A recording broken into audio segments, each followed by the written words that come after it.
వందనాలు తెలియజేస్తా ఉన్నాను. మరి సమయంలో అందరం కూడా తేడు మంచి కళ్ళు మూసుకున్నట్లయితే ప్రార్థన చేసుకొని వాక్య భాగంలోకి వెళ్దామండి. కృపామయుడ దయగల మా తండ్రి, మీకు స్తోత్రాలు.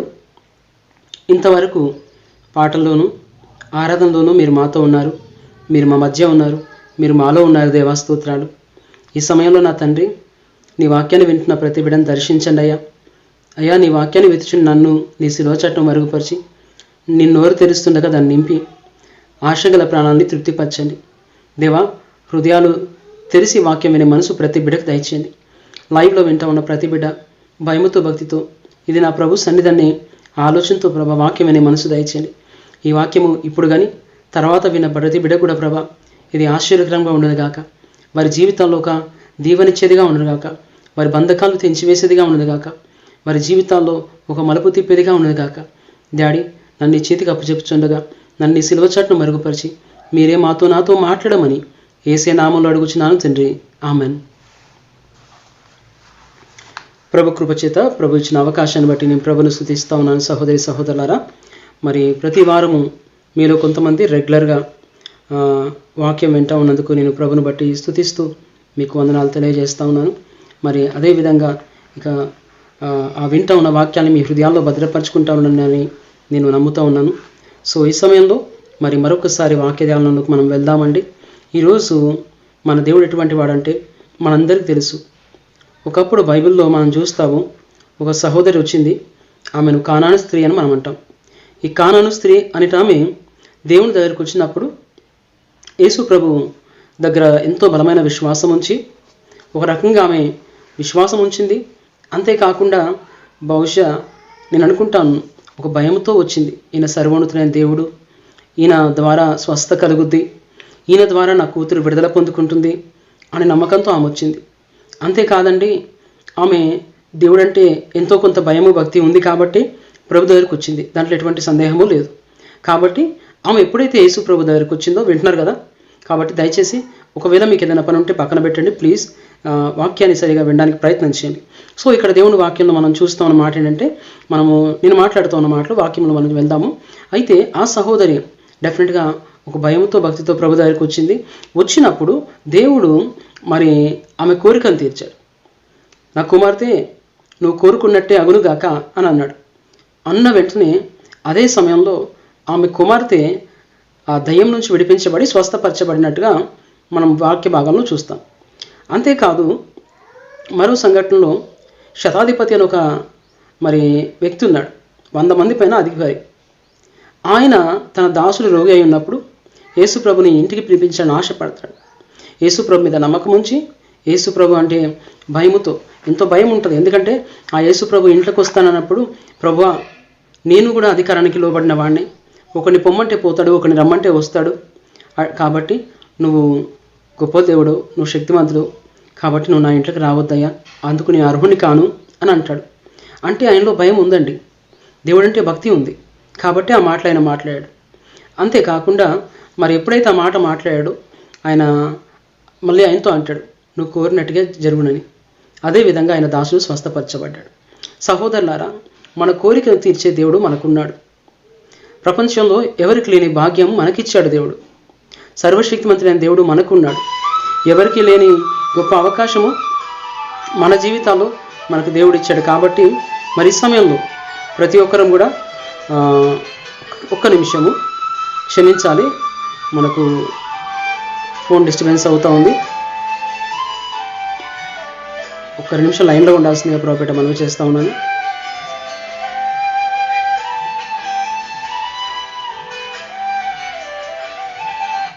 రైట్, క్షమించాలండి. మరి ఈ సమయంలో ఆ వ్యక్తి మరి భయముతో భక్తితో ప్రభు పాదాల సింధంలోకి వచ్చినట్టుగా, వాళ్ళు వచ్చినప్పుడు దేవుడు వాళ్ళ కోరికలు తీర్చినట్టుగా మనం చూస్తూ ఉన్నాం. ఒకసారి 145 దావీదు కీర్తన 19వ వచనాన్ని మనం కనుక చూస్తే అక్కడ మాటలు కనబడుతుంది. తనయందు భయభక్తులు గల వారి కోరిక ఆయన నెరవేర్చును, వారిని మొర ఆలకించి వారిని రక్షించును. దేవుడు వాక్యం చెప్తా ఉన్నమాట, ఎవరైతే దేవుడంటే భయము భక్తి కలిగి జీవిస్తారో, ఎవరికైతే దేవుడంటే భయపడతారో, భక్తి చూపిస్తారో, వారి కోరికను ఆయన నెరవేర్చునని దేవుని వాక్యం చెప్తోంది. సహోదరులారా, ఈరోజు ప్రభు బిడ్డలమైన మనతో దేవుని వాక్యం చెప్తా ఉంది, నీకు దేవుడు అంటే ముందుగా భయభక్తులు గనక ఉంటే, నువ్వు భయముతో భక్తి బ్రతికే బిడవైతే ఫస్ట్ ఆఫ్ ఆల్ నువ్వేం చేస్తావంటే పాపాన్ని అసహించుకుంటావు. ఇంకోటి, పాప సహవాసాలు చేయవు. దేవునికి వ్యతిరేకమైన వాటిని టీవీలో కావచ్చు, సెల్ ఫోన్లో కావచ్చు ఎప్పుడు చూడవు.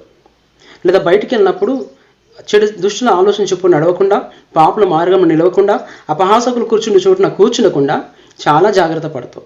ఇది ఎప్పుడు జరుగుతుందంటే నీకు దేవుడు అంటే భయము భక్తి ఉన్నప్పుడు. ఎప్పుడైతే నీకు దేవుడు అంటే భయభక్తి ఉంటుందో అప్పుడు దేవుని కార్యాలు ఏవి కూడా నువ్వు అశ్రద్ధ చేయవు. ఉదాహరణకి చర్చికి వెళ్ళడం నువ్వు అశ్రద్ధ చేయవు, లేకపోతే ప్రార్థన చేసుకోవడం నువ్వు అశ్రద్ధ చేయడం, లేకపోతే ప్రతిరోజు వాక్యం చదవడం నువ్వు అశ్రద్ధ చేయవు, లేదా తెల్లవారుజామున లేసి ప్రార్థన చేయడం నువ్వు అశ్రద్ధ చేయవు. దేవుని వాక్యం చెప్తా ఉంది, నువ్వు కనుక ఎప్పుడు నిజమైన భయభక్తి కలిగిన బిడ్డగా నువ్వు జీవిస్తావో డెఫినెట్గా దేవుని కార్యాలని నువ్వు అశ్రద్ధ చేయవు సహోదరుడా. నువ్వు అశ్రద్ధ చేస్తూ ఉన్నావంటే డెఫినెట్గా నీలో భక్తిలో లోపం ఉందని అర్థం, లేదా దేవుడు అంటే నువ్వు భయపడకుండా జీవిస్తూ ఉన్నావు అని అర్థం. కాబట్టి ప్రభు వాక్యం చెప్తా ఉంది, తన యందు భయభక్తులు గల వారి కోరిక ఆయన నెరవేర్చును. సహోదరులారా, ఈరోజు మనలో చాలామంది మరి మన కోరికలు నెరవేర్చబడకుండా కన్నీళ్ళు విడిచి ఏడుస్తూ ఉన్నాం. మన కోరికలు తీర్చబడకుండా చాలామంది కృంగిపోతూ ఉన్నాం. ఎంతో కాలం నుంచి ఫాస్టింగ్ ఉంటున్నారు పాస్టర్ గారు, ఎంతో కాలం నుంచి ప్రార్థన చేస్తూ ఉన్నాను బ్రదర్, అయినా నా కోరిక తీర్చబడట్లేదు. నాకున్న లోపం లోపంగానే ఉండిపోయింది, నాకున్న ఆశగానే మిగిలిపోయింది. ఇంతవరకు నా జీవితంలో నిస్పృహతోనే నా జీవితాన్ని నేను కొనసాగిస్తూ ఉన్నాను. నా జీవితంలో ఇంతవరకు మేలు అనేది నాకు కనబడట్లేదు అన్న ఆలోచనలో నువ్వు ఉన్నావు కావచ్చు సహోదరి సహోదరుడా. ఈరోజు దేవుని వాక్యం సెలవిస్తూ ఉంది, ముందుగా నీ భక్తిలో ఎక్కడైనా లోపం ఉందో ఒకసారి చూసుకో సహోదరుడా. దేవుడు వాగ్దానం చేస్తే దాన్ని నెరవేర్చే దేవుడు, దేవుడు మాట ఇస్తే తప్పే దేవుడు కానే కాదు. ఈరోజు దేవుని వాక్యము నీ జీవితంలో దేవుని వాక్యం క్లియర్గా చెప్తా ఉంది, తన యందు భయభక్తులు గలవారి కోరిక ఆయన నెరవేర్చును. ఎవరైతే ఆయన అంటే భయము భక్తి కలిగి జీవిస్తారో వారి కోరికను నెరవేర్చే దేవుడు మన దేవుడు అండి. వాక్యము అబద్ధం కాదు, ఇది నమ్మదగినది. కాబట్టి సహోదరులారా, మన జీవితంలో మన కోరికలు తీర్చబడకుండా ఉంటా ఉన్నాయి. కాలాలు గడుస్తూ ఉన్నాయి, సంవత్సరాలు గడుస్తూ ఉన్నాయి, అయినా మన కోరికలు తీర్చబడకుండా అసమాధానంతో అసంతృప్తితో మనం జీవిస్తూ ఉన్నామంటే డెఫినెట్లీ మన ఆత్మీయ జీవితంలో మన భక్తి జీవితంలో ఎక్కడో లోపం ఉంది. ఒక్కసారి నిన్ను పరీక్షించుకో. దేవుని వాక్యం క్లియర్గా చెప్తా ఉంది, నువ్వు భయభక్తులు గలవాడవైతే నీ కోరికను నెరవేరుస్తాను, నువ్వు భయభక్తులు గలవాడవైతే నువ్వు మొరపెడితే నేను ఆలకిస్తాను, ఆలకించడమే కాదు నిన్ను రక్షిస్తాను. సో సహోదరి సహోదరులారా, ఈరోజు ప్రభు మనతో మాట్లాడుతూ ఉన్నాడు. నువ్వు ప్రార్థన చేస్తూ ఉన్నావు కావచ్చు, అయినా నీ కోరిక తీర్చబడట్లేదు కావచ్చు. నువ్వు ప్రార్థన చేస్తున్నావు కావచ్చు, అయినా నీ మొర దేవుడు ఆలకించక నిన్ను రక్షించకుండా అలానే ఉన్నాడు కావచ్చు. కాబట్టి సహోదరులారా, ఒక్కసారి మనల్ని మనం పరీక్షించుకుందాం. నేను మాట చెప్పాను ముందుగా, దేవుడు అంటే భయభక్తులు గలవాడు డెఫినెట్గా ఏం చేస్తాడంటే తన జీవితాన్ని చాలా జాగ్రత్తగా నడుచుకుంటాడు.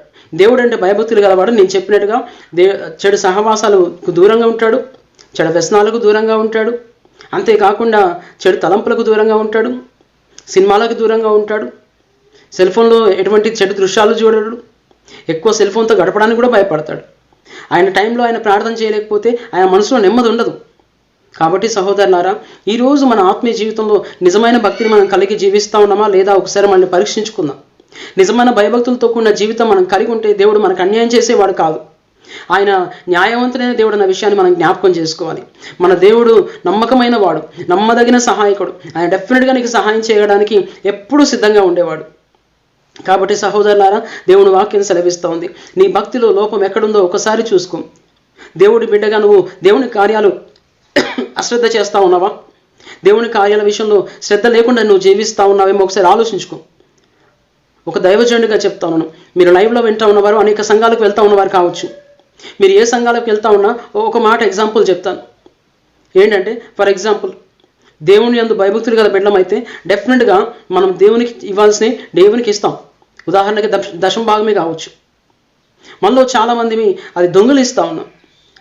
అలాంటప్పుడు మనము భక్తి పరులం ఎలా అవుతాం? దేవుని యందు భయం గల వాళ్ళం ఎలా అవుతాం?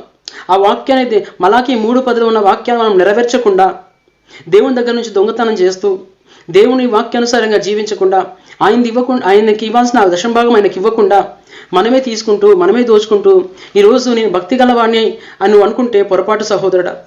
నువ్వు అనుకుంటున్నావు కావచ్చు, నాకు వచ్చే జీతమే కొంత, నాకు వచ్చే ఆదాయమే కొంత, పైగా ఉన్న అప్పులు ఎక్కువ, ఇంట్లో అవసరాలు ఎక్కువ, ఈ కొద్దిలో నుంచి ఈ దశంభాగం కూడా తీస్తే నా పరిస్థితి ఏంటి అనే ఆలోచనలో నువ్వు ఉన్నావు కావచ్చు. కానీ దేవుని వాక్యం ప్రామిస్ చేస్తూ ఉంది కదా, నీవు కనుక ఇస్తే నేను ఆకాశ వాక్యాలు విప్పి నిన్ను ఆశీర్వదిస్తానని. దేవుని వాక్యము ఏమంటారు, అబద్ధం చెప్పేది కాదు. దేవుడు అబద్ధం చెప్పేవాడా? అబద్ధి కూడా కాదు కదా. కాబట్టి సహోదరులారా, ఈరోజు దేవుని వాక్యం చెప్తా ఉంది, ఈ విషయంలో నువ్వు భక్తి లేకుండా జీవిస్తున్నావేమో, భయం లేకుండా జీవిస్తూ ఉన్నావేమో. కాబట్టి సహోదరులారా, దయచేసి మనము ఈ విధంగా చిన్న చిన్న విషయాల్లో మనం భక్తి లేకుండా భయం లేకుండా జీవిస్తూ ప్రభువా నా ప్రార్థన ఆలకించు, నా కోరిక తీర్చు దేవా అంటే మన జీవితాల్లో దేవుని ద్వారా మన కోరికలు తీర్చబడతాయా? తీర్చబడవండి. కాబట్టి సహోదరులారా, ముందుగా మనము భయభక్తులు ఎలా ఉన్నాయో చూసుకుందాం. మీరు అనుకోవచ్చు, మా పాస్టర్ గారు చాలా ధనవంతుడు, మా పాస్టర్ గారికి చాలా ఉంది, సో ఆయనకి ఇస్తే ఏదో చేస్తూ ఉన్నాడు. సారీ బ్రదర్ అండ్ సిస్టర్, ఆయనకి ఇస్తే ఏం చేసినా ఆయన దేవుడికి లెక్కప్ప చెప్పుకోవాల్సిన వాడు. కానీ ఒకటి గుర్తుపెట్టుకో, నువ్వు ఇస్తూ ఉంది దేవుడు చూస్తూ ఉన్నాడు. నువ్వు ఇస్తున్న దానికన్నా రెట్టింపు నీకు ఇవ్వడానికి దేవుడు సిద్ధంగా ఉన్నాడు. నువ్వు ఇచ్చిన దానికన్నా వేరేట్లు దేవుడు నీకు ఇవ్వడానికి ఇష్టపడతా ఉన్నాడు. నువ్వు ఇచ్చేది గుప్పిలు విప్పి విప్పిస్తావు, ఆయన ఆకాశ వాక్యులు విప్పి ఇవ్వడానికి సిద్ధంగా ఉన్నాడు. కాబట్టి సహోదరులారా, ఒకవేళ ఇటువంటి విషయాల్లో మనము భయం లేకుండా జీవిస్తున్నాం కావచ్చు, వాక్యాన్ని తృణీకరిస్తూ ఉన్నాం కావచ్చు, వాక్యాన్ని పెడచెవిని పెడతా ఉన్నాం కావచ్చు. సహోదరులారా, మనం గనక వాక్యాన్ని అనుసరించి ప్రతి వాక్యం విషయంలో భక్తి కలిగి భయం కలిగి మనం ప్రవర్తిస్తే ఆయన వాగ్దానం చేసిన వాడు నమ్మదగిన వాడండి. ఆయన చెప్పాడు కదా, ఏమని? ఆయన యందు భయభక్తులు గల వారి కోరిక ఆయన నెరవేర్చునని. డెఫినెట్గా నెరవేరుస్తాడు. అన్యాయం చేసే దేవుడు మన దేవుడు కాదండి. కాబట్టి వారు మొర పెడితే వారి మొర ఆలకించి వారిని రక్షించడానికి ఆయన ఎప్పుడూ సిద్ధంగా ఉంటాడు. కాబట్టి ఈ సమయంలో ఈ విధంగా ఫర్ ఎగ్జాంపుల్ నేను డబ్బు విషయంలో మీకు చెప్పాను. అంతేకాకుండా ఒకవేళ మీరు కావచ్చు దేవుని దగ్గర తీర్మానాలు చేసుకున్నారు కావచ్చు, ప్రభా ఇది ఈ విధంగా చేస్తానని, లేదా రోజుకి 2 సార్లు 3 సార్లు ప్రార్థన చేస్తాను, లేదా ఒకసారి ప్రార్థన చేస్తాను, ప్రభు 5 అధ్యాయాలు చదువుతాను తీర్మానం చేసుకున్నావు కావచ్చు. దాన్ని 1-2 రోజులు 3 రోజుల తర్వాత పెడచెవిన పెట్టేసి దాన్ని నెగ్లెక్ట్ చేసి జీవిస్తున్నావు కావచ్చు. ఈ నెగ్లిజెన్సీతో జీవించే వాడిలో భయం ఉందా? దేవుడు అంటే భయపడుతున్నాడా? లేదు. ఈ భయం లేదు కాబట్టి ప్రార్థన చేయట్లేదు, భయం లేదు కాబట్టి వాక్యం చదవట్లేదు, భయం లేదు కాబట్టి దేవునికి ప్రామిస్ చేసిన ఆ ప్రామిస్ని ఎగ్గొట్టేశాడు. ఆ ప్రామిస్ని ఏం చేశాడంటే తొక్కిపడేశాడు. సహోదరులారా, మనకు దేవుడు అంటే భయం ఉంటే ఒక మాట చెప్తానండి. పిల్లలకి స్కూల్కి వెళ్ళినప్పుడు టీచర్స్ అంటే భయం ఉన్నప్పుడు వాడు ఫస్ట్ ఇంటికి రాగానే ఏం చేస్తాడంటే హోంవర్క్ రాసుకున్న తర్వాత మిగతా పనులు చేసుకుంటాడు. టీచర్ అంటే భయం లేకపోతే వాడు హోంవర్క్ చేయడు, ముందు ఆటలాడుకుంటాడు. ఒకరోజు హోంవర్క్ చేయకపోతే టీచర్ ఏమనకపోతే మా టీచర్ ఏమన్నదిలే. 2వ రోజు హోంవర్క్ చేయకపోతే మా టీచర్ అట్లా జస్ట్ ఇట్లా గద్ది చూకుంటుంది, ఏం కాదు. ఆ నెగ్లిజెన్సీ వాడి జీవితం అలవాటు అయిపోద్ది. మన దేవుడు ప్రేమ గలవాడండి. నీకెంతో హోంవర్క్ ఇస్తా ఉన్నాడు. హోంవర్క్ ఇచ్చిన తర్వాత కూడా నువ్వు దాన్ని చేయకుండా కానీ ఆయన కృప చూపుతా ఉన్నాడు. దాన్ని బట్టి మనం ఏం చేస్తా ఉన్నామంటే భయం లేకుండా భక్తి లేకుండా జీవిస్తూ ఉన్నాం. ఇది వాస్తవం అండి. ఆయన ప్రేమ గల దేవుడు కదా, మనకు అర్థం కావట్లేదు. కానీ ఒక విషయం మనం మర్చిపోవద్దు, మనం ఆయన పట్ల నెగ్లిజెన్సీ చూపించిన కారణంగా, ఆయన పట్ల నిజమైన భయభక్తులు లేకుండా జీవించిన కారణంగా ఆయన ఇస్తున్న ఆశీర్వాదాలు మన కళ్ళకు ముందుకు వచ్చినా మనకు కనబడకుండా పోతాయి. మన చేతికి వచ్చినా మనం వాటిని పట్టుకోలేం. కాబట్టి సహోదరులారా, దేవుని యందు భయభక్తులు గల జీవితాన్ని జీవించినప్పుడు నీ కోరికను తీర్చే దేవుడు. నీకెన్నో కోరికలు ఉన్నాయి కావచ్చు సహోదరుడా. ఒకవేళ యవనస్తులు వింటున్నట్లయితే మంచి చదువుకోవాలని, మంచి ఉద్యోగం చేయాలని ఆశపడుతున్నారేమో బిడ్డలారా. ఒకవేళ మరి మధ్య వయస్కులు వింటూ ఉన్నట్లయితే మీ పిల్లల వివాహాల విషయంలో కావచ్చు, వాళ్ళని ఒక పొజిషన్లో పెట్టడం కావచ్చు, ఒక సెంతులి విషయంలో కావచ్చు, లైఫ్లో సెటిల్మెంట్ కోసం కావచ్చు, మీరు ప్రయాసపడుతున్నారు కావచ్చు బ్రదర్స్ అండ్ సిస్టర్స్. లేదా వృద్ధాపంలో ఉన్న వాళ్ళైతే మంచి ఆరోగ్యం కోసం మీరు పాటుపడుతున్నారు కావచ్చు, పిల్లల దయా ప్రేమ మీ పట్ల ఉండాలని ఆశపడుతున్నారు కావచ్చు. అయితే మీ కోరికలు తీరవకుండా అలానే ఉంటా ఉన్నాయా? అయితే ఒక్కసారి ఆలోచించండి. నీ జీవితంలో భయభక్తుల లోపం ఉండొచ్చు సహోదరి. అందుకని దేవుడు ఈరోజు వాక్యం ద్వారా మాట్లాడుతూ ఉన్నాడు. నువ్వు నిజమైన భయభక్తులు కలిగి జీవిస్తే దేవుని వాక్యం చెప్తా ఉంది, ఆయన నీ కోరికను తీర్చడానికి సిద్ధంగా ఉన్నాడు. నీ కోరిక తీర్చబడట్లేదంటే నీ భయభక్తుల్లో లోపం ఉందన్న విషయం అర్థం చేసుకొని ఇమీడియట్గా నీ భయభక్తిలో ఉన్న లోపాలని సరి చేసుకో. నిజమైన భక్తితో భయంతో దేవుణ్ణి వెంబడించడానికి ప్రయత్నం చేయి. నువ్వు నిజంగా దేవుడికి ఏదైనా ప్రామిస్ చేస్తే భయభక్తి గల బిడ్డవైతే భయపడతావు. అది చేసేవారు ఊరుకో, నిద్రపట్టదు. ఒక ఎగ్జాంపుల్గా చెప్తాను. ఒక దైవజనుడిగా, ఒకవేళ నేను ఏదైనా బిజీగా ఉండి ప్రార్థన చేయలేకపోతే మనసులో నెమ్మది ఉండదండి. మనసులో నెమ్మది ఉండదు. ఈ అనుభవం మీలో చాలామందికి ఉంటుంది. కాబట్టి సహోదరులారా, మనం దేవుడు అంటే భయపడదాం, భక్తి కలిగి జీవిద్దాం, నిజమైన భయభక్తులతో మన ఆత్మీయ జీవితాన్ని కొనసాగిద్దాం. ఆ నిజమైన భయభక్తులు కలిగి నువ్వు జీవించే బిడ్డవైతే దేవుని వాక్యం సెలవిస్తావు మాటలు ఏంటంటే, ముందు నిజమైన భక్తిని భయాన్ని నువ్వు కలిగి జీవిస్తే నీ కోరికను తీర్చడానికి ఆయన సిద్ధంగా ఉన్నాడు. నీ కోరిక మంచి చదువుకోవడం కావచ్చు, yes is going to fulfil that. నీ కోరిక మంచి ఉద్యోగం కావచ్చు, yes is going to fulfil that. నీ కోరిక ఒక ఇల్లు కావచ్చు, is going to fulfil that. Definitely ఆయన నువ్వు ఊహించిన దానికన్నా, నువ్వు కోరుకున్న దానికన్నా అత్యధికంగా చేయగల దేవుడు మన దేవుడు. నీ ఊహకందని ఆశీర్వాదం ఇచ్చే దేవుడు. యోసేపు అనుకున్నాడా నేను ప్రధానమంత్రి అవుతానని? బట్ గాడ్ ఏం చేశాడు? ఆయన ఉన్నతమైన స్థితిలో పెట్టాడు. సహోదరులారా, ఆయన భయముతో భక్తితో జీవించినవాడు. ఎక్కడో పరాయి దేశంలో ఉన్నప్పుడు కూడా ఆ పరాయి దేశంలో ఆయన ఏం చేస్తా ఉన్నాడో తెలుసా? పాపం చేసే అవకాశం వచ్చినా కానీ ఆయన భయపడ్డాడు. దేవునికి విరుద్ధంగా 39వ దావీదు కీర్తనలో మనం చూస్తాం అన్నమాట. క్షమించాలి, మరి జెనసిస్ 39లో మనం వాక్య భాగాన్ని చూస్తాం. కాబట్టి సహోదరులారా, నా దేవునికి విరుద్ధంగా ఎట్లు ఇంత దుష్కార్యం నేను చేస్తాను అని దేవుడు చూస్తా ఉన్న భయముతో ఆయన పాపం చేయలేదు. కాబట్టి సహోదరులారా, ఆ విధంగా భయభక్తులు కలిగి జీవించిన ఆయన దేవుడు ఏం చేశాడో తెలుసా? అన్నయ్యని తీసుకెళ్ళేమో, అన్నయ్యలు తృణీకరించారు, ద్వేషించారు, చంపాలని ప్రయత్నం చేశారు. కానీ ఆయన భయభక్తులు గలవాడు. ఆయనను తీసుకెళ్ళి గుంటలో వేశారు, అమ్మివేశారు. పొతిఫర్ ఇంట్లో ఉంటే పొతిఫర్ తన మీద డౌట్ పడి ఆయన భార్య పెట్టిన నిందను బట్టి ఆయన తీసుకెళ్ళి జైల్లో వేశారు. ఇన్ని శ్రమలు, ఇన్ని ఆటంకాలు వచ్చినా దేవుడు యందు భయభక్తులు గలవాడు కదా. దేవుడు ఆయన స్థితిని మార్చిపడేశాడండి. ఆయన కోరికను తీర్చాడు. ఆయనకు చిన్నప్పుడు దర్శనం చూపించాడు కదా, ఆ 12 మంది ఆయన ముందు తల వంచుతున్నట్టుగా ఆ స్థితిని ఆయనకి ఇచ్చాడు దేవుడు. కాబట్టి సహోదరులారా, దేవుడు నువ్వు భయభక్తులు గల బిడ్డవైతే నీ జీవితంలో బలమైన కార్యం చేయడానికి, నీ మొరాలకించి నీ ప్రార్థనకు జవాబు ఇవ్వడానికి, నేను రక్షించుకోవడానికి ఆయన ఎప్పుడు సిద్ధంగా ఉంటాడు. ఆయన అంటాడు, దినమెల్ల నా చేతులు చాచి నేను ఎదురు చూస్తూ ఉన్నాను. Is always ready 24/7. కాబట్టి సహోదరులారా, దయచేసి ప్రతి ఒక్కరం కూడా నిజమైన భయభక్తులు కలిగిన బిడ్డలుగా మన ఆత్మీయ జీవితాన్ని జీవిద్దాం. అంతేకాకుండా యెషయా గ్రంథం 38వ అధ్యాయం 1వ వచనంలో మనం చూస్తాం, హిజ్కియాకు మరణకరమైన రోగం వచ్చింది. రోగం వచ్చినప్పుడు హిజ్కియా, ప్రభువా నీ సన్నిధిని యథార్థంగా భక్తితో భయంతో ఎలా జీవించాను ఒక్కసారి జ్ఞాపకం చేసుకోదేవా అని కన్నీళ్లు విడిచి ప్రార్థన చేశాడు. చూడండి, ఆయన భయభక్తులతో జీవించాడు కాబట్టి ఆ భయభక్తుల్ని బట్టి దేవుడు ఆయన ప్రార్థన ఆలకించి ఆయన రక్షించి ఆయనకి ఎన్ని సంవత్సరాలు ఆయుష్ ఇచ్చాడు? మోర్ 15 years, 15 సంవత్సరాల ఆయుష్ ఆయనకు పెంచాడు. ఆయన కోరికను దేవుడు సఫలపరిచాడు. ఆయన కోరికను ఆయన తీర్చాడు దేవుడు. సహోదరుడా, సహోదరి, ఈరోజు నువ్వెవరైనా సరే, ప్రభు నమ్మిన బిడ్డవైనా నమ్మలేని బిడ్డవైనా సరే, ఈరోజు ప్రభు అంటా ఉన్నాడు, ఆయన అంటే కొంచెం భక్తికి చూపించు. యేసు ప్రభు దేవుడని నమ్మి భక్తి చూపించు, విశ్వాసం ఉంచు, ప్రార్థన చేయి. నీ భయమును భక్తిని బట్టి నీ జీవితంలో దేవుడు బలమైన కార్యం చేయబోతా ఉన్న విషయం అర్థం చేసుకో. భక్తి గలవారిని ఆయన ఎప్పుడు విడిచిపెట్టాడు, భయం గలవారిని ఆయన ఎప్పుడు విడిచిపెట్టాడు. ఆయన ఎందు భయభక్తులు గలవారి జీవితంలో దేవుడు ఆ వారి కోరికలు తీర్చేవాడిగా, వారితో ఉండేవాడిగా ఉంటాడు. కాబట్టి సహోదరులారా, అంతేకాదు నిజమైన భయభక్తులతో ఉన్నవాడు మరి ఏమంటారు, పాపానికి దూరంగా ఉంటాడు. కాబట్టి యెహోవా యందు భయభక్తులు చెడుతనంను అసహించుకుంటే అని దేవుని వాక్యం చెప్తా ఉంది. నువ్వు చెడుతనంలో జీవిస్తూ నీ భయభక్తులుగా జీవిస్తా ఉన్నానంటే సహోదరుడా, నువ్వు అబద్ధం ఆడుతా ఉన్నావు. నువ్వు సాతానుతో చేతులు కలిపి జీవిస్తూ ఉన్నావు. సాతానుతో చేతులు కలిసి జీవిస్తూ ఉన్నప్పుడు ఏమవుతుందో తెలుసా? నీ జీవితం ఇస్కరియోతులు అంటే జీవితంలా జీవిస్తూ ఉన్నావు నువ్వు. ఇస్కరియోతు యూదా అటు సాతానుతో చేతులు గడిపాడు, యేసు ప్రభుతో జీవించాడు. లాస్ట్కి ఏమయ్యాడు? జీవితం సర్వనాశనం చేసుకున్నాడు. సహోదరుడు, ఈరోజు అటువంటి జీవితం నువ్వు జీవిస్తే, నేను భక్తి గలవాడిని, నేను యేసు ప్రభు బిడ్డని అని చెప్పుకుంటూ ఇంకా యెహోవా యందు భయభక్తులు గల బిడ్డవై ఉండి దుష్టత్వాన్ని, పాపాన్ని ద్వేషించకుండా నువ్వు జీవిస్తూ ఉన్నట్లయితే నీ భయభక్తులు కావు. నీ భక్తి జీవితం కాదు. అటువంటి భక్తి జీవితం లెక్కలోకి రాదు.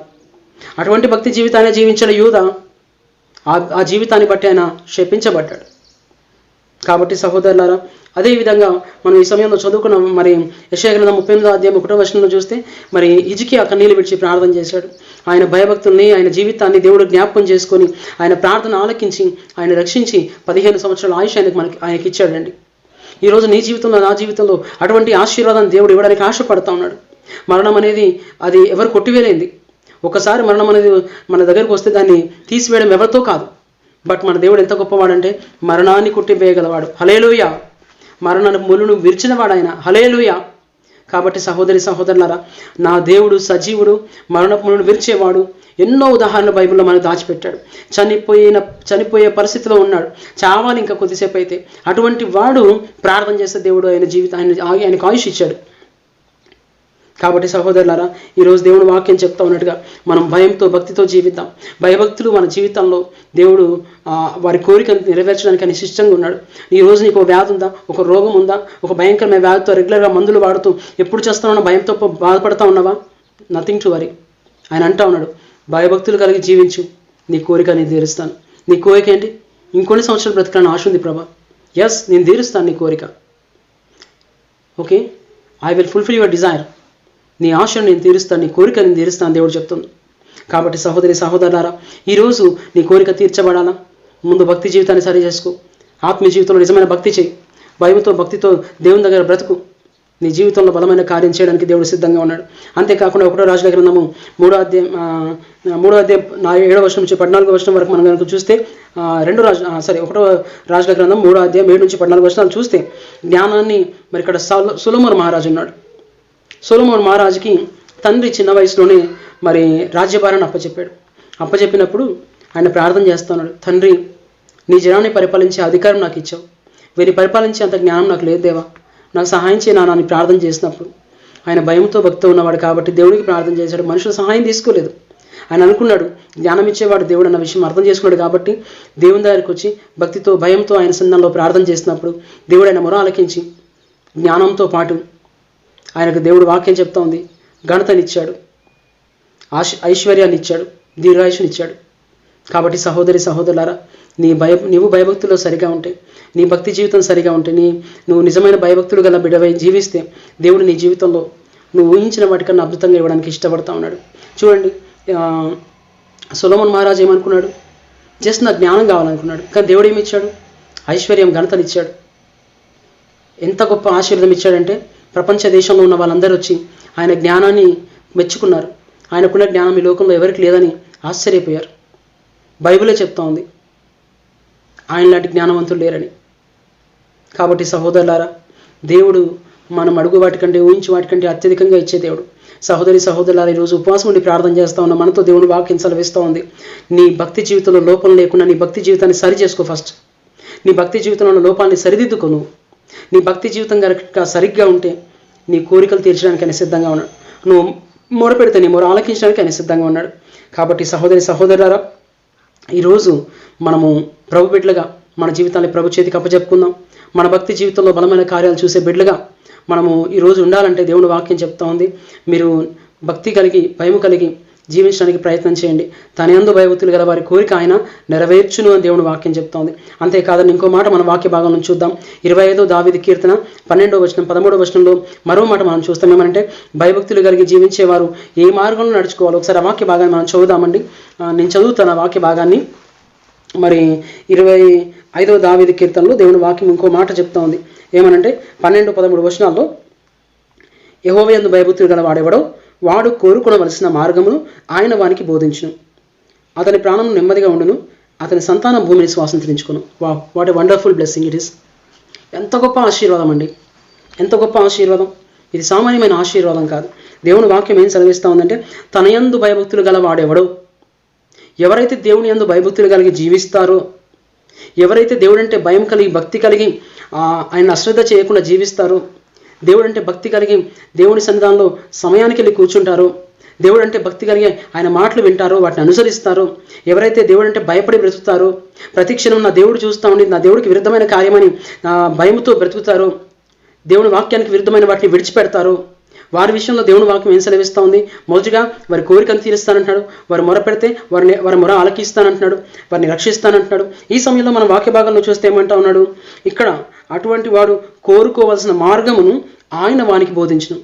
ఈరోజు నువ్వు నిజమైన భయభక్తులు గల వాటి బిడ్డవైతే నువ్వు ఏ మార్గం కోరుకోవాలో అదాన్ని నీకు బయలుపరుస్తాడు, నీకు బోధిస్తానంటున్నాడు, నీకు తెలియజేస్తానంటున్నాడు. ఏమని? ఫర్ ఎగ్జాంపుల్, నీ 10th అయిపోయింది, డెసిషన్ అర్థం కావట్లేదు, ప్రభా సిఈసి తీసుకోవాలా, బైపీసీ తీసుకోవాలా, ఎంపీసీ తీసుకోవాలా, ఏం తీసుకోవాలో అర్థం కావట్లేదు. బట్ నా దేవుడు ఏమంటా ఉన్నాడు తెలుసా? తన యందు భయభక్తులు గల వాడు కోరుకోవాల్సిన మార్గాన్ని ఆయన వానికి బోధించును. హల్లెలూయా, ప్రైజ్ గాడ్. నీకు బోధిస్తాడమ్మా. ఎవరు నీకు చెప్పలేకపోవచ్చు, కానీ దేవుడు నీకు చెప్తాడు. నా కుమార్తె ఈ మార్గంలో వెళ్ళు, దిస్ ఈస్ ద వే, ఈ మార్గంలో వెళ్ళు. ఒకవేళ నువ్వు వివాహం విషయంలో ఎదురు చూస్తున్నావా, ఆయన యందు భయభక్తులు కలిగి జీవించు. నీ లైఫ్లో ఎవరు కరెక్టో దేవుడు బయలుపరుస్తాడు, నీకు బోధిస్తాడు, నేను నడిపిస్తాడు. కాబట్టి సహోదరులారా, మన దేవుడు అద్భుతకరుడండి. What a mighty God we serve. ఎంత గొప్ప దేవుని మనం ఆరాధిస్తూ ఉన్నాం. దెర్ ఈజ్ నో వర్డ్స్ ఆయన గురించి మాట్లాడడానికి. అంత ఉన్నతమైన దేవుని మనం కలిగి ఉన్నామండి. కాబట్టి సహోదరులారా, ప్రభుని బట్టి మిమ్మల్ని బ్రతిమలాడుతూ ఉన్నాను. దేవుని వాక్యం చెప్తా ఉంది, అతని ప్రాణం నెమ్మదిగా ఉండను, అతని సంతానం భూమిని స్వాతంత్రించుకును. ఎవరైతే భయభక్తులతో ఉంటారో వారు వెళ్ళాల్సిన మార్గం, వారు కోరుకోవాల్సిన మార్గాన్ని దేవుడు వారికి బోధించడమే కాకుండా వారి సంతానాన్ని దీవిస్తాడంట. ఎలా దీవిస్తాడంటే తెలుసా? భూమిని స్వాతంత్రించుకునేలాగా. ఆమేన్. భూమిని స్వాతంత్రించుకునేలాగా. హల్లెలూయా. అద్భుత రీతిగా ఆయన చేస్తానంటున్నాడు. కాబట్టి సహోదరులారా, అంత గొప్ప ఆశీర్వాదం ఇవ్వడానికి దేవుడు సిద్ధంగా ఉన్నాడు. అయితే ఈరోజు మన భయభక్తి జీవితం ఎలా ఉందో ఒకసారి పరీక్షించుకుందాం. భయభక్తులు గల బిడ్డమై 7-8 గంటల దాకా పండుకుంటున్నామా? తెల్లవారుజాము లేసి ప్రార్థన చేయాల్సిన వాళ్ళమండి మనం. భయభక్తి కలిగిన బిడ్డమాలైతే తెల్లారు లేసి ప్రభుత్వంలో మనం ప్రార్థన చేస్తాం. 7-8 గంటలకు లేచిన వాడు ఏం చేస్తాడు తెలుసా? తొందర లేస్తాడు, వాడు బాత్రూమ్కి వెళ్తాడు, తొందర లేస్తాడు, పనులు తోముతాడు, స్నానం చేస్తాడు. టైం అయిపోతుంది, ఆగం అవుతాడు. ఏమంటారు, ఇంకా టైం ఉండదు మనకి చదువుకోవడానికి, వాకింగ్ చేయడానికి టైం ఉండదు, దేవుడితో గడపడానికి టైం ఉండదు. కొంచెం దేవుడు అంటే భయపడ్డాడంటే, ప్రభా నన్ను క్షమించు, ప్రభా ప్లీజ్, ప్రభా సారీ, ఈరోజు లేట్ అయింది ప్రభా అని కథం. ఎక్కడికి? ఆఫీస్కి గాయం. మళ్ళీ ఆఫీస్ నుంచి ఇంటికి వచ్చాడు, 9 అయింది, అలసిపోతాడు, వస్తాడు. మళ్ళీ ప్రభా నన్ను క్షమించు, నా పరిస్థితి నీకు తెలుసు కదా దేవా, బాడీ పెయిన్స్ ఉన్నాయి, చేతన అయితే లేదు అని మళ్ళీ ప్రార్థన చేసుకొని బుక్కడంతా బోధి పనుకుంటాడు. This is the way we are living. ఈ విధంగా మనలో చాలామంది జీవిస్తూ ఉన్నామండి. నిజంగా భయభక్తి గలవాడు తెల్లవారుజాము లేసి దేవునికి మొరపెడతాడండి. యోబున్నాడు నిజమైన భయభక్తులు గలవాడు. పొద్దునే లేచి ప్రార్థన చేస్తాడు పిల్లల కోసం. కాబట్టి సహోదరులారా, ఈరోజు మనం ప్రార్థించే బిడ్డగా నిజమైన భయభక్తులు గలవాడవైతే ప్రార్థన నెగ్లెక్ట్ చేయవు, వాక్యం చదవడం నెగ్లెక్ట్ చేయవు, దేవునితో గడపడం నెగ్లెక్ట్ చేయవు, దేవుని వాక్యానుసారంగా జీవించడం నెగ్లెక్ట్ చేయవు, దేవుడు వద్దన్న వాటిని నీ జీవితంలోకి రానివ్వనివ్వవు. దేవుడు చెడు సహవాసాలు, దుష్ట సహవాసాలు, అపహాసకులతో సహవాసాలు వద్దన్నాడు. వాటిని విడిచిపెడతావు పూర్తిగా. వాటిని కలిగి నువ్వు జీవిస్తూ ఉన్నావంటే డెఫినెట్గా నీ భక్తిలో లోపం ఉందని అర్థం. నీ భక్తిలో లోపం ఉన్నప్పుడు నీ మొర దేవుడు వింటాడా? వినడు. కాబట్టి మన భక్తి జీవితాన్ని సరి చేసుకొని, మన భక్తిలో ఉన్న లోపాలను సరిదిద్దుకొని ఈరోజు మనం ప్రార్థన చేద్దాం. దేవుని ద్వారా బలమైన ఆశీర్వాదం చూద్దాం. అటువంటి కృప దేవుడు మనందరికీ అనుగ్రహించును గాక. మరి సమయంలో ప్రార్థన చేసుకుందాం. సహోదరులారా, విన్న వాక్యాన్ని ఆధారం చేసుకొని అందరం కూడా తరలి వంచి కళ్ళు మూసుకున్నట్లయితే ప్రార్థన చేద్దాం. పరిశుద్ధుడ, ప్రేమ స్వరూపుడమైన నా దేవానికి స్తోత్రాలు, కృపామయడానికి స్తోత్రాలు చెల్లిస్తా ఉన్నాను. నా ప్రియుడ, నా రక్షకుడ, నా విమోచకుడానికి స్తోత్రాలు, నా బలమ, నా శైలమ, నా దుర్గమానికి స్తోత్రాలు, నా కిడమానికి స్తోత్రాలు. డాడీ, మా దేవుడు ఎంత ప్రేమమయడవయ్యా, నువ్వెంత కృపగలవాడవు దేవా. నీ అందు భయము భక్తి కనుక మేము కలిగి జీవిస్తే నువ్వు అన్నావు ప్రభా, మీ కోరికను నేను తీరుస్తాను.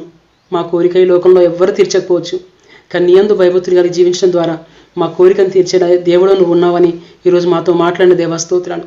అయితే మా భయభక్తులు నిజమైన భయభక్తులుగా, సరైన భయభక్తులుగా, మీ భక్తిని భయము కలిగి జీవించే కృప మాకు దయచేయండి. అంతేకాదయ్యా, ఎవరైతే భయభక్తులు కలిగి జీవిస్తారో వారు కోరుకోవాల్సిన మార్గాన్ని, వారు ఏ మార్గంలో వెళ్తే మంచి బాగుపడతారో, ఏ మార్గంలో వెళ్తే వారి జీవితాలు వర్ధిల్లుతాయో ఆ మార్గాన్ని నువ్వు బోధిస్తానన్నావు. Thank you lord. అటువంటి బోధించి నడిపించే దేవుడు మాకున్నావు, దేవానికి స్తోత్రాలు. అంతేకాదయ్యా, మమ్మల్నే కాదు మా సంతానము సైతం ఇదిగో ప్రభా భూమిని స్వాతంత్రించుకునేలాగా చేస్తానన్నావు. What a mighty blessing Father. నీకు వందనాలు దేవా. ఇంత గొప్ప ఆశీర్వాదాన్ని మా కోసం నువ్వు దాచి ఉంచావు. కానీ మేమే తండ్రి మూర్ఖంగా నిజమైన భయభక్తులు చేయకుండా, మీరంటే భయం లేకుండా, భక్తి లేకుండా, క్షణికమైన ఆశీర్వాదాల క్షణికమైన సంతోషాల కోసం, కొద్దిపాటి సంతోషాల కోసం తండ్రి నీకు దూరంగా, నీకు వ్యతిరేకంగా జీవిస్తూ తండ్రి ఆశీర్వాదాన్ని పోగొట్టుకుంటా ఉన్నాం. ఈరోజు మీరు మాతో మాట్లాడిన మాటలకై స్తోత్రాలు. ఈ వాక్యానుసరమైన జీవితాన్ని లైవ్లో విన్న ప్రతి బిడ్డకు దయచేయండి. ఈ వాక్యానుసరమైన జీవితాన్ని మా అందరిలో కలిగించండి. ఈ వాక్యానుసారంగా జీవించి మీ కృపను పొందుకునే భాగ్యం దయచేయండి. డాడీ, మరొకసారి నీ పాదాలు పట్టుకుని అడుగుతా ఉన్నాను. ఈరోజు తండ్రి కోవిడ్-19 అనేది ప్రపంచాన్ని వణికిస్తుంది దేవా. అయ్యా, మీరు కనికరించండి. నీ బిడ్డలైన వారి చుట్టూ మీ అగ్ని కంచె వేయండి. మీ శిలువ రక్తంతో కడగండి. మీ కాపుదలు ఇవ్వండి. నువ్వు వాగ్దానం చేశావు, ఏ తెగులు నీ గుడారము సమీపించదని. దేవా, నీ బిడ్డలందరి చుట్టూ మీ అగ్ని కంచె వేసి ఈ వాగ్దానం వారి జీవితాలు నెరవేర్చండి. అన్యులైన వారికి రక్షణ దయచండి. వారిని మీ కృపలో కాపాడండి. మీ రక్షణతో నింపండి తండ్రి. ఈ కోవిడ్ని కొట్టివేయండి ప్రభా. ఏ బిడ్డ కూడా తండ్రి ఈ వ్యాధి బారిన పడకుండా సహాయం చేయండి. పడ్డవారిని విడిపించండి ప్రభా. ఇదిగో నా తండ్రి, సమయంలో ప్రతి బిడ్డను మీ చేతికి అప్పగిస్తా ఉన్నాను. నూతన కార్యం జరిగించండి దేవా. అంతేకాదు తండ్రి, ఈ పెరుగుతున్న కోవిడ్ కేసెస్ని ప్రభా లయపరచగల దేవుడు నువ్వు ఒక్కడవే దేవా. నువ్వు ఒక మాట సెలవిస్తే చాలు డాడీ, అది సంపూర్ణంగా తొలగిపోతుందయ్యా.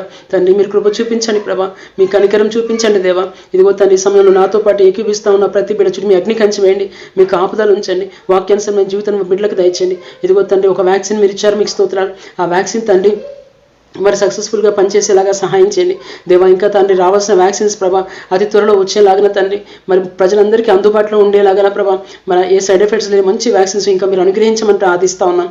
దేవానికి వందనాలు, స్తుతులు చెల్లిస్తున్న ప్రార్థన ఆలకించండి. 7 కాంటినెంట్స్ మీరు జ్ఞాపకం చేసుకొని 7 కాంటినెంట్స్ పైన మీ శిలువ రక్తం ప్రోక్షింపచేయండి. మా దేశాన్ని మీ రక్తంతో కడగండి ప్రభా. మా దేశంలో రక్షణ దయచేయండి. మా దేశంలో ఉన్న తండ్రిగో ప్రభా ఈ కరోనా ప్రభావాన్ని కాల్చివేయండి ప్రభా. దేశ నాయకులకు ప్రభా దేశాన్ని సరిగ్గా పరిపాలించగల జ్ఞానాన్ని దయచేయండి ప్రభా. తండ్రి, ప్రత్యేకంగా తండ్రి ఇదిగో ప్రభా, మరి ఎంతో మంది తండ్రి ఈరోజు ఈ కోవిడ్ కారణంగా తను బాధపడుతుంటే ఇంకో ఎంతో మంది ప్రభా, ఒక పక్క మున్సిపాలిటీస్ నుంచి ప్రభా, తన డాక్టర్స్ నుంచి నా ప్రభా, ఇదిగో తన పోలీస్ డిపార్ట్మెంట్ నుంచి ప్రభా, మరి ఇంకా తన మీడియా డిపార్ట్మెంట్ నుంచి తండ్రి ఎంతో మంది బిడ్డలు ప్రభా, మరి ఇటువంటి భయంకరమైన స్థితిలో కూడా ప్రభా వాళ్ళ ప్రాణాన్ని పన్నంగా పెట్టి ప్రభా వారి పనులు చేస్తూ ప్రభా సహకారంగా ఉంటా ఉన్నారు. మీకు స్తోత్రాలు. అటు వారిని దీవించండి, వారికి మీకు ఆపుదలు ఉంచండి దేవ. మరొకసారి ఈరోజు మీరు చెప్పిన వాక్య ప్రకారంగా జీవించే జీవితాన్ని మా అందరికీ దయచేయమని, ఆ వాక్య ప్రకారంగా మేము జీవించి దిగో ప్రభా వాక్యంలో మీరు చెప్పిన ప్రకారంగా దీవెన పొందుకునే భాగ్యాన్ని మా అందరికీ దయచేయమని కోరుకుంటూ మమ్మల్ని మీ చేతికి సమర్పించుకుంటూ ఈ ప్రార్థన నా ప్రభువు నా రక్షకుడైన యేసు నామంలో అడిగి వేడుకొంచున్నాను పరమ తండ్రి, ఆమెన్. మన తండ్రి అయిన దేవుని ప్రేమ, ప్రభువైన యేసుక్రీస్తు కృప, పరిశుద్ధాత్మ దేవుని అన్యోన్య సహవాసం సమాధానం ఇప్పుడు సదాకాలం మనకందరి తోడుగా నడిపించును గాక. Amen, amen, amen.